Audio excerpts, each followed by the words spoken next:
네, 오늘 선교사님들이 많이 오셨네요. 지난주에 종로 2부 보니까 그 예배 인원이 15명?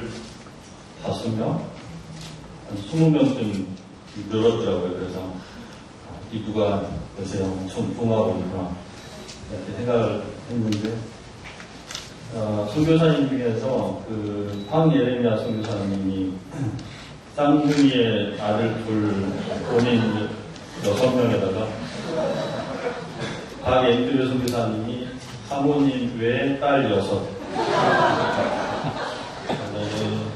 그리고 파울로 선교사님 가정 이렇게 등등등 해가지고 선교사님들이 20명쯤. 지금도 우리도 그 정도 오신 것 같아요. 그래서 윤혜이브 선교사님, 최고 선교사님, 연다이 선교사님 가정, 또 레바논 한나 선교사님, 강재인 선교사님, 여호사 조니아님, 저기 또 이제 우리 선교사님까지 선교사님과 함께 예배드리게 되어서 감사합니다. 예, 오늘 말씀의 제목은 아브라함을 시험하시는 하나님인데 5절 12절을 같이 들어가겠습니다. 시작.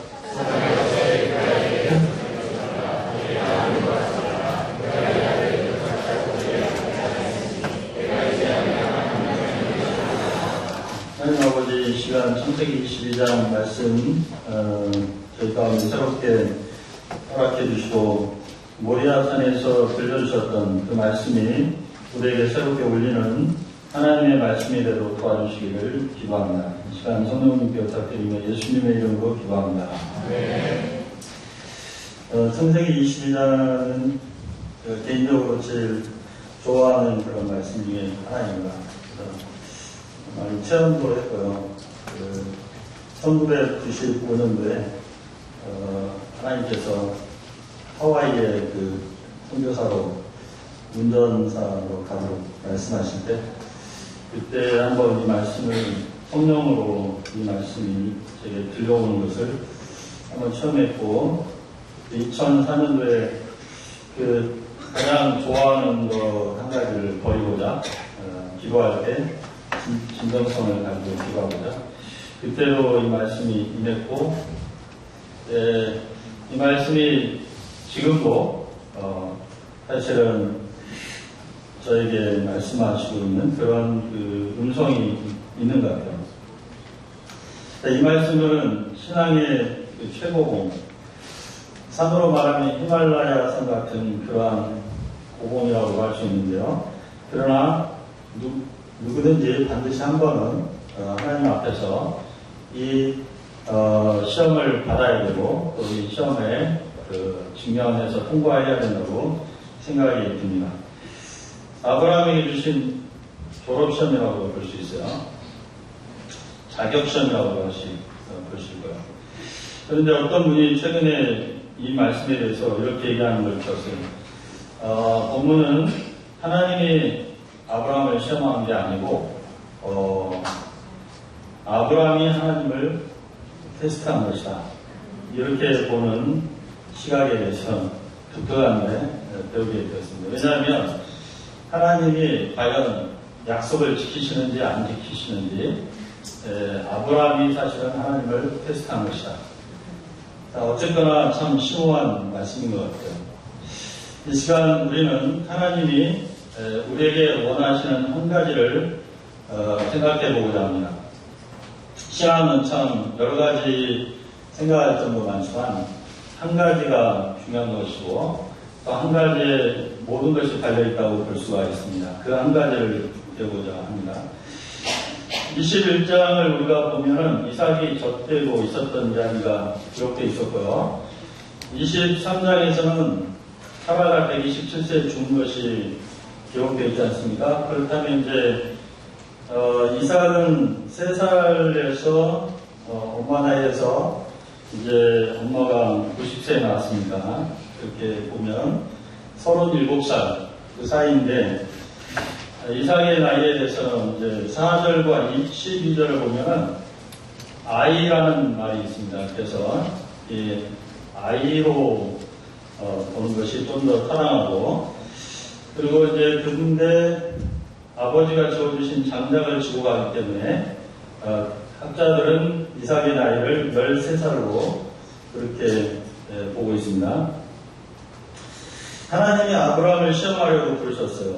시험이란 무엇입니까? 시험이란 두 종류가 있죠. 시험은 좋은 목적으로 하는 시험과 나쁜 목적으로 하는 시험이 있죠. 나쁜 목적으로 하는 시험은 사탄이 사람을 파멸에 이르게 하려고 이제 하는 것이죠. 좋은 목적으로 하는 시험은 그 사람의 실력과 자격을 검증하여 상을 주거나 어떤 직분을 맡기기 위해서 하는 것입니다.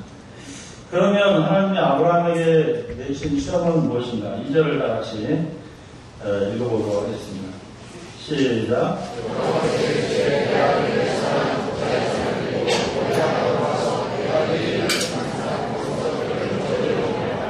네.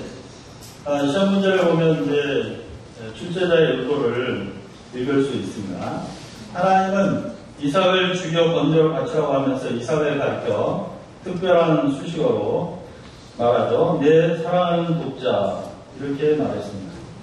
결국 이 시험은 아브라함이 누구를 더 사랑하는가를 테스트하는 것이다 라고 보여집니다. 하나님은 아브라함이 외아들 이삭을 더 사랑하는지 하나님 자신을 사랑하는지를 검증하고자 합니다. 내가 가장 아끼는 것, 한번 눈 감고 생각해 보세요. 내가 가장 아끼는 그것이 바로 나의 이삭이며, 그 이삭은 사람마다 다르고 대체 불가합니다. 참고로 하나님은 아브라함에게 사라를 바치라고 하거나 또는 전 재산을 바치라고 하지 않으셨어요. 하나님은 현재적으로 아브라함이 가장 아끼는 것이 무엇인지를 정확하게 알고 계십니다. 성경에서 명령하는 가장 중요한 명령은 하나님을 사랑하고 이웃을 사랑하는 것이죠. 하나님을 사랑하고 이웃을 사랑하라. 그 중에 하나님을 사랑하는 것이 크고 첫째 되는 계명입니다.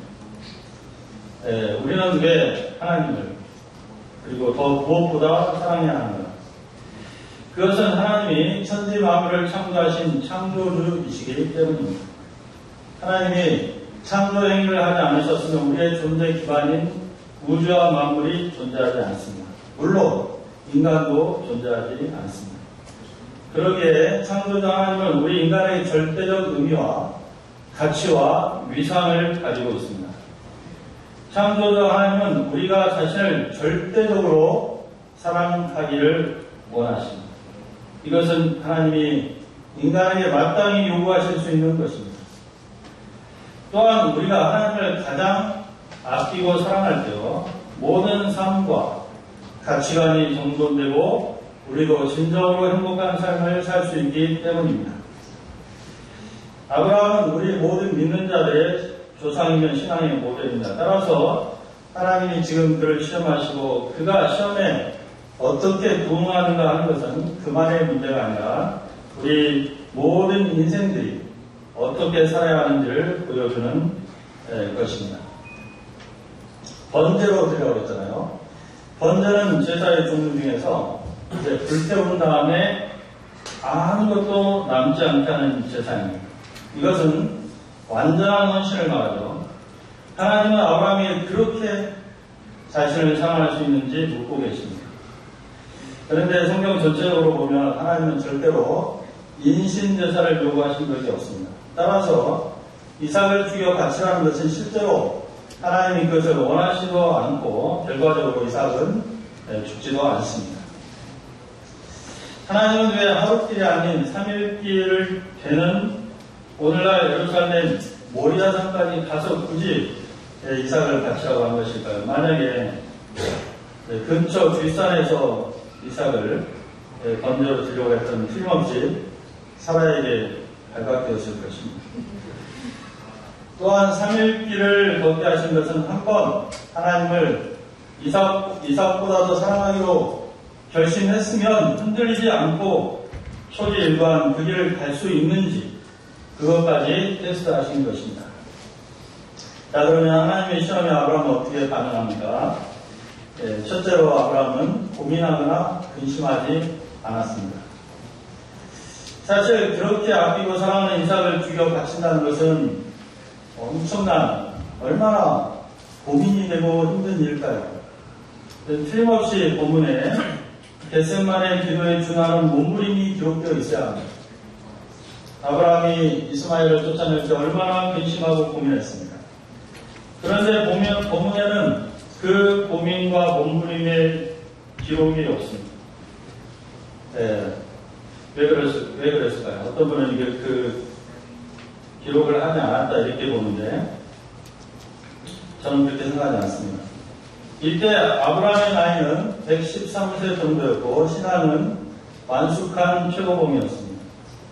아브라함은 이제 하나님의 성품과 그 약속을 절폭적으로 신뢰합니다.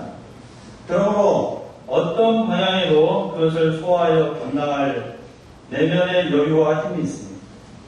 아브라함은 아침 일찍 일어나 하나님의 명하신 모리아산을 향해 걸어가지 않았습니까? 여기서 우리는 이제 믿음의 거인이 된 아브라함의 모습을 엿볼 수 있습니다. 두 번째로 아브라함은 하나님과 딜을 하지 않았어요.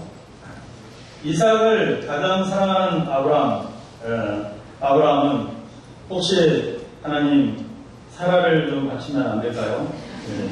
좀 나이도 들었는데 혹은 가진 재산을 다 바치겠습니다. 재산을 물질을 다 경험해 봤는데 별거 없더라고요. 아니면 너무 마음이 아프니까 차라리 절을 바치겠습니다. 이렇게 하지 않았죠. 닭이 비싸던 시절에요. 사람들은 닭을 잡아먹은 다음에 상대적으로 싼 오리발을 내밀기도 했습니다. 그래서 오리발 내민다는 말이 생겼는데 하나님은 내가 두 번째 사랑하는 것을 바치라고 하지 않으십니다. 가장 사랑하는 것을 바칠 수 있느냐고 물으십니다. 아브라함은 정확히 딴 얘기하지 않고 이삭을 바치려고 했습니다. 세 번째로 사람들하고 의논하지 않았는데요. 사라하고 우선 상의하지 않았습니다. 만약에 사라하고 상의했으면 이 영감탱이 드디어 치매구만 종들에게 아브라함을 포박하라 했을 겁니다. 또한 아브라함은 종들에게 고민을 털어놓지 않았어요. 신뢰하는 종 다메섹 엘리엇을 불러가지고 허벅지 아래 손을 넣으면서 너에게만 비밀을 털어놓는다. 이 고민 상담했으면 다메섹 엘리엇이 주인님 그건 아니죠 하면 막았을 것입니다. 그러나 아브라함은 사라나 다메섹 엘리엇에게 털어놓음으로 그들이 순종의 길을 막아주기를 기대하는 그런 잔머리를 굴리지 않았습니다. 50km를 걸어가지고 모리아산에 도착했습니다. 모리아산은 예루살렘 성전이 자리했던 성전 부지를 말하는데요. 예루살렘에는 시온산, 모리아산, 갈보리산이 있습니다. 예루살렘이 지금은 시가리가 형성되어 산처럼 안 보이는데 사실은 산입니다. 아브라함이 멀리서 모리아산을 바라봤습니다. 아브라함은 지금까지 3일길을 오며 도중에 생각을 바꾸고 돌아갈 수도 있었지만 흔들림 없이 이 길을 걸어왔습니다. 이제 아브라함은 종들을 떼어놓고 이삭만 데리고 모리아산으로 올라갑니다. 그렇게 하는 이유는 종들이 막은 것을 철저히 차단하기 위함이죠. 이때 아브라함이 종들에게 한 말이 참 놀랐습니다. 우리 22장 5절 하반절 한번 읽어볼까요? 내가 아이와 함께 겁니다. 시작. 내가 아이와 함께 저희가 우리가 너희에게로 돌아가고. 예, 우리가 우리가 돌아오리라. 이삭이 함께 올 것이다. 이렇게 아브라함은 믿고 있지 않습니까? 여기에 대해서 히브리서 저자는 아브라함은 이삭이 죽더라도 하나님이 부활시킬 것을 믿었다라고 해석했습니다. 이삭을 통해서 후손들을 번성케 하시고 그리스도를 주시겠다고 약속하신 하나님의 약속이 있었기 때문에 하나님은 그 약속을 지킨다고 하면 이삭을 반드시 살리셔야 하는 것입니다. 아브라함은 언약 신앙에 기초한 부활 신앙을 가졌습니다. 와, 도대체 아브라함은 어떻게 부활 신앙이라는 걸 가졌을까요? 그는 자기 자신과 아내가 죽은 자와 같았는데 거기서 이삭이 태어난 것을 보고 전능하신 하나님께는 불가능이 없다는 사실을 체험적으로 깨달았기 때문입니다. 우리는요, 예수님의 부활을 알고 있고 수많은 부활의 증인들을 알고 있고 수없이 부활장을 암송했고 부활신앙을 체계적으로 배웠습니다. 그럼에도 부활신앙이 없는 것을 회개해야 되겠습니다. 사랑하는 사람들과의 동행은 언제나 즐겁고 행복합니다. 모리아산까지 걷는 아브라함과 이삭의 동행은 어땠을까요? 아브라함은 번제의 나무를 이삭의 어깨 위에 지우죠. 아브라함은 물론 자신이 나이가 많아서 보이겠지만 그래도 마지막 죽음의 길을 가는 그 어린 아들 어깨 위에 꼭 장작짐을 지워야 하는 것입니까? 저 같으면 미안해서라도 내가 지고 가겠다고 할 것 같습니다. 그러나 아브라함은요, 본문에서 되게 초연합니다. 아브라함은 이삭의 하나님을 믿습니다. 이삭을 세우실 하나님을 믿습니다.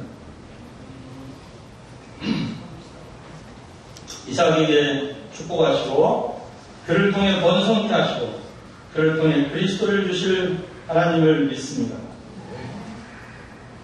그러기에 그는 이삭에게 이렇게 대할 수 있습니다. 이때 이삭이 아버지와 같이 걷다가 세상에서 가장 애달픈 질문을 합니다.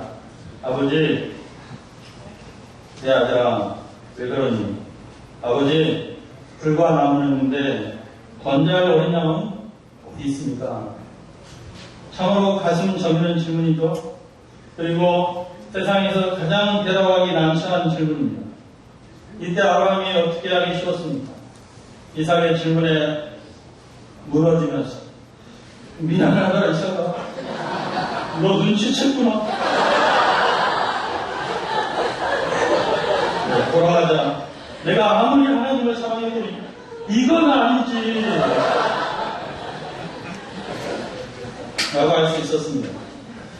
그러나 가슴을 퍼부는 이삭의 말에 아브라함은 흔들리지 않고 초연하게 산을 걸으면서 말합니다. 8절입니다. 내 아들아, 번제할 어린 양은 하나님이 자기를 위하여 친히 준비하시리라. 말문이 막히는 상황에서 참 놀라운 답변이죠. 우리도 하나님께 순종하다가 참 난처한 적이 많은데요. 애들 앞에도 그렇습니다. 그런데 성령께서 친히 할 말을 주심을 체험합니다. 아브라함은 이삭에게 하나님께 대한 신뢰를 심습니다. 그로 하여금 여호와 이레의 하나님을 믿도록 합니다.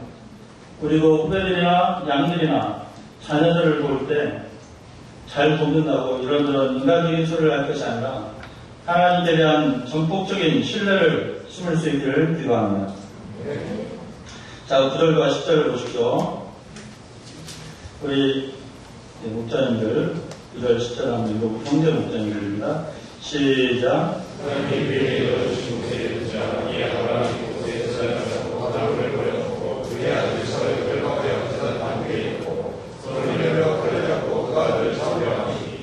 아브라함의 순종은 그의 머리에만 있지 않았습니다. 아브라함의 하나님께 대한 순종은 제스처나 눈속임이 아니었습니다. 그는 실제로 자신이 가장 사랑과 같은 아들 이삭을 죽여서 하나님께 드리려고 했습니다. 그것이 얼마나 실제적이었는지 하나님이 놀라서 아브라함아 놀라서 급히 막을 정도였습니다. 많은 사람들이 하나님을 사랑한다고 말로만 하죠. 예를 들면 캠퍼스에 올라가서 전도하겠다고 소감에 반복하였습니다. 그래서 소감을 몇 번 반복하였으면요 한 학기가 갑니다. 이제 아예 안 쓰기도 합니다. 우리 전 유베프 세계 대표이셨던 김아브라함 선교사님은 정말 하나님을 사랑하는 분이었는데 전요한 선교사님이 그분 앞에서 무슨 말을 하는 것을 항상 조심했는데 그냥 가볍게 한번 말해본 것도 어느새 진지하게 순종하고 계셨기 때문입니다. 많은 분들이 말씀 공부를 많이 해도 절대로 실제로 행하지 않습니다. 공부한 것과 행한 것은 다릅니다. 아브라함은 자신이 하나님을 사랑하는 것을 행함으로 증명했습니다. 야고보서 2장 21절부터 24절을 이렇게 말하고 있습니다. 우리 조상 아브라함이 그 아들 이삭을 제단에 바칠 때 행함으로 의롭다 하심을 받은 것이 아니냐. 내가 보거니와 믿음이 그의 행함으로 함께 일하고 믿음이 온전하게 되었느니라. 이에 성경의 이름과 아브라함이 하나님을 믿으니 이것을 의로 여기셨다는 말씀이 이루어졌고 그는 하나님의 벗이라 칭함을 받았나니 이로 보건대 사람이 행함으로 따심을 받고 믿음으로만 아니니라. 우리는 전보다 더 열심히 성경을 연구하고 있습니다. 맹신하지 않기 위해서 필요하죠.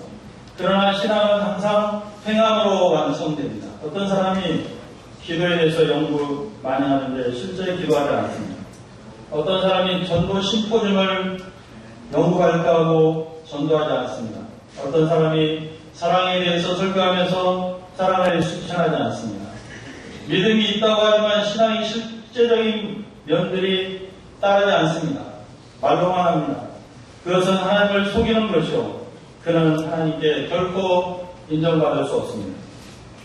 그러면 급히 아브라함을 막으신 하나님은 아브라함에게 어떤 말씀을 하십니까? 다 같이 요별 말씀 12절을 읽어보겠습니다. 시작.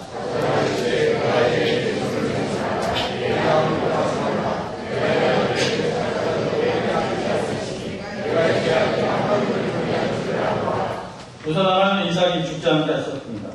하나님은 이삭을 원하신 것이 아니고 아브라함의 마음을 원하셨던 것입니다. 항상 하나님이 원하시는 것은 우리의 마음입니다. 어떤 마음입니까? 하나님을 경외하는 마음입니다. 경외, 히브리어 야레, 한자어로 존경할 겸 두려워할 예전. 어떤 존재를 무서워하고 크게 여겨서 그 앞에서 심지어 벌벌 떠는 것을 말합니다. 특히 하나님을 경외한다는 것은 부정적으로 말하는 것이 아닙니다. 존경하는 마음으로 떠는 것입니다.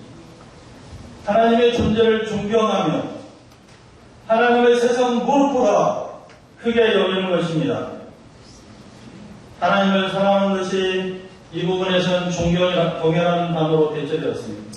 본질은 같겠죠. 사람들은 하나님을 무시합니다. 사람들은 하나님을 투명인간 취급합니다. 청소하는 언어로 하면 하나님을 개무시합니다. 하나님을 삶과 역사에서 밀어냅니다. 그리고 자신들이 하나님처럼 행세합니다. 자기들이 선악을 결정합니다. 창조주 하나님을 영원하게도 감사치고 아니합니다. 우주를 자신을 창조하신 하나님을 배제하고 자기들끼리 좋아하고 자기들끼리 잘 먹고 잘 삽니다. 이런 가운데 하나님은 창조주 하나님을 정말로 경외하는 사람을 원하셨습니다. 사무엘상 2장 30절 하반절을 보면 제가 좋아하는 말씀이 있습니다. 나를 존중히 여기는 자를 내가 존중히 여기고 나를 멸시하는 자를 내가 경멸히 여기리라.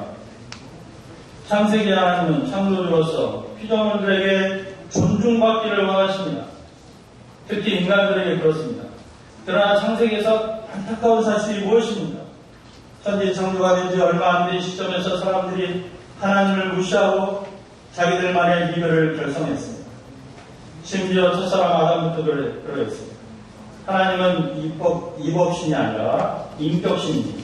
그래서 존중받기를 원합니다. 누구든지 존중받으면 기뻐하고 무시받으면 슬퍼합니다.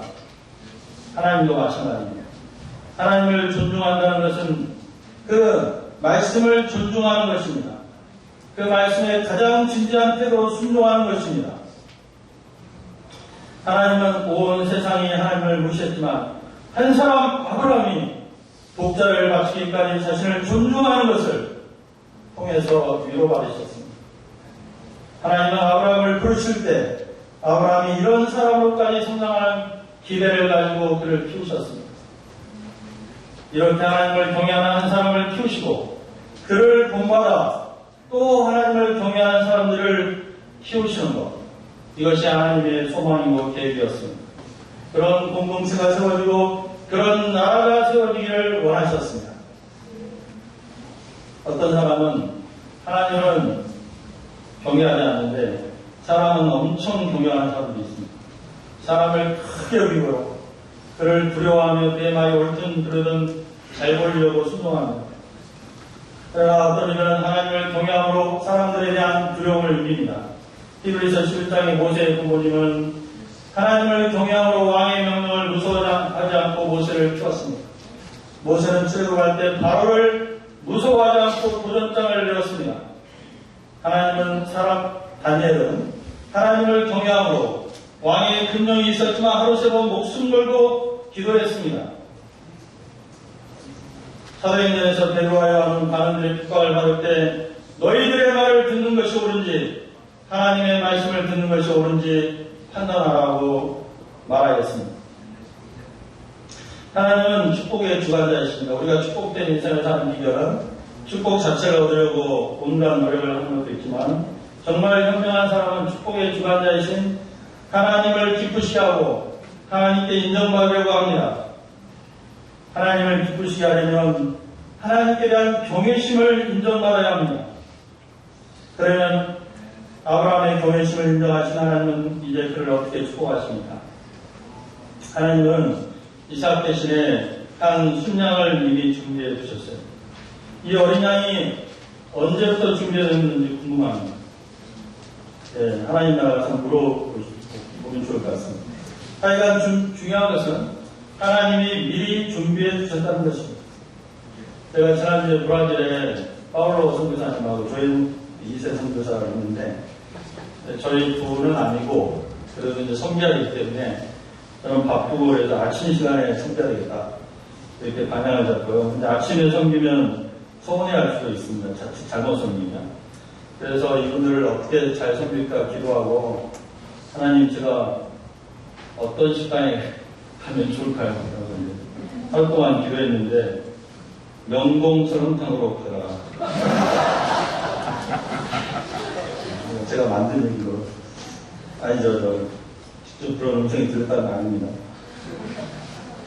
그래서 이제 명봉 설렁탕에 갔는데 그 식사 도중에 이 두 부녀가 얘기를 하기를 그 전날에 조연이 설렁탕을 그렇게 먹고 싶다고 얘기했다는 거예요.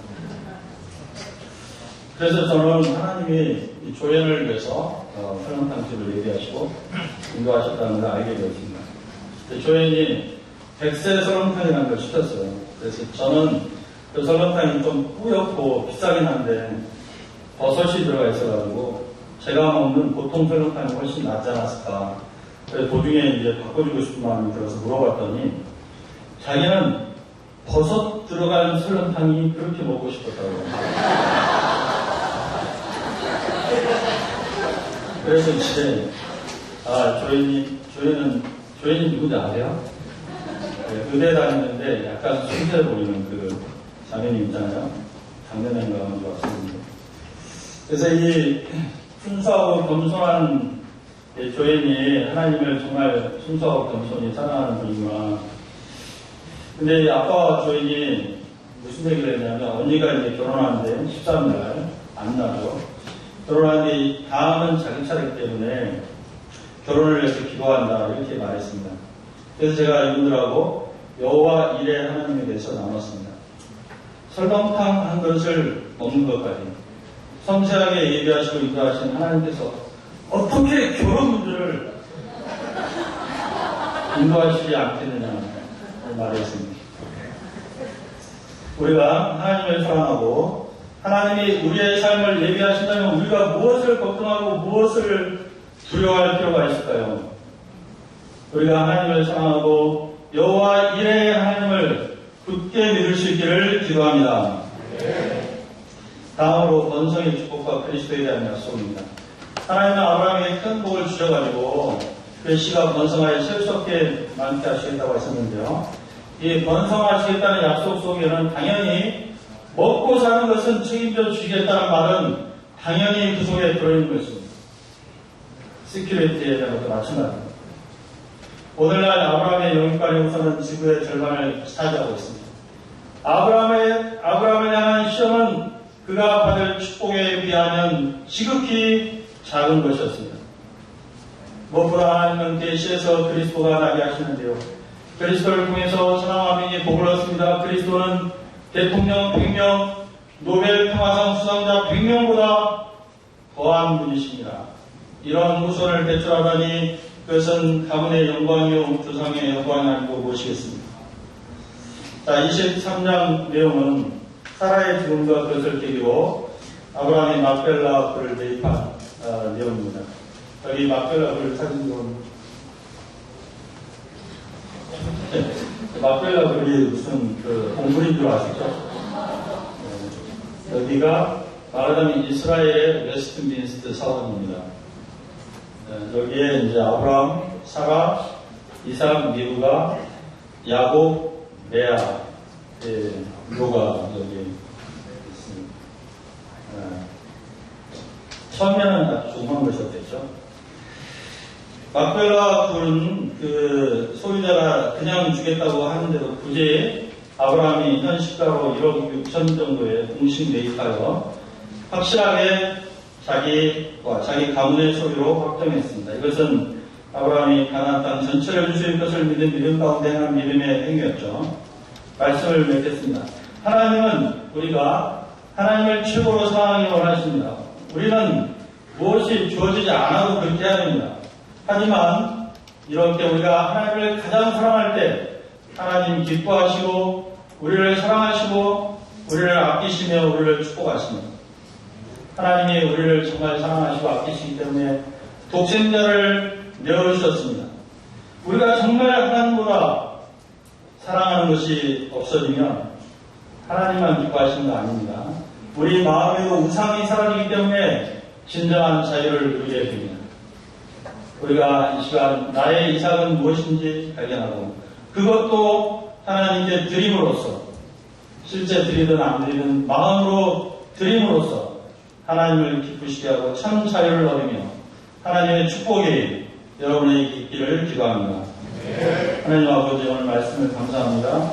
우리가 하나님을 무엇보다 경외하며 존중하며 높이고 하나님을 위해서는 무엇도 아끼지 않는 하나님 사랑하는 사람들 되게 도와주시기를 기도합니다. 예수님의 이름으로 기도합니다.